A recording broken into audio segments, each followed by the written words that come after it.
But again, the biggest highlight for me was the World War II Museum. And the architecture, of course, of the French Quarter, very reminiscent of the influence of Paris and the arrondissement. And so that was really nice. And now we're off to Texas for barbecue and the Alamo and Tex-Mex. Tex-Mex. How high are we going to go? There's a We're literally going into the sky. Must be a port here. Going into the sky.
Okay, it's August 4th, day 50 of the Great Adventure, and we are on our way to where? Balmeria State Park in West Texas. That supposedly is a large pool that is spring-fed with a constant temperature of like 72 degrees. We sort of picked it out of the blue because it's about half to 3/4 of the way to White Sands National Park, which we're going to hit tomorrow or the following day, and we'll finally be out of Texas. And maybe there'll be less heat. Hard to say.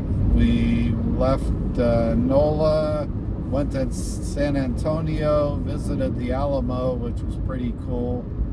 Visited the Riverwalk, which Maria compared to Disneyland. And Yeah, it was a cross between Disneyland and the Venetian Hotel in Las Vegas. She wasn't far off. Still incredibly hot and humid. We went to Austin, but we sort of capitulated to the heat. But then got our second oil change of the trip this morning on the Toyota, and we're headed through Texas. We mentioned how we were surprised how little livestock we've seen in the South. But we finally saw some Galloway cows. And if you don't know what Galloway cows are, look them up on Google. They're black with this white racing stripe that goes around the middle. When we first saw them when we were walking the coast to coast in Great Britain, Marvin said, "Are they wearing blankets?" They're very odd looking, and we were really shocked to see Galloway cows in Texas. And we also discovered this morning tons of vineyards. We were driving on our way to the Interstate 10 from Austin, and on our way to this town Friedrichsburg, which is like a German town, like it says Willkommen Friedrichsburg, and it was founded in the 1860s by German immigrants. So It's sort of like Solvang in that it's like, you know, pretends to be this foreign town. But on the way there were tons and tons of vineyards, which I was surprised to see. So, I've never heard of Texan wine. It's the Pyramid of Texas.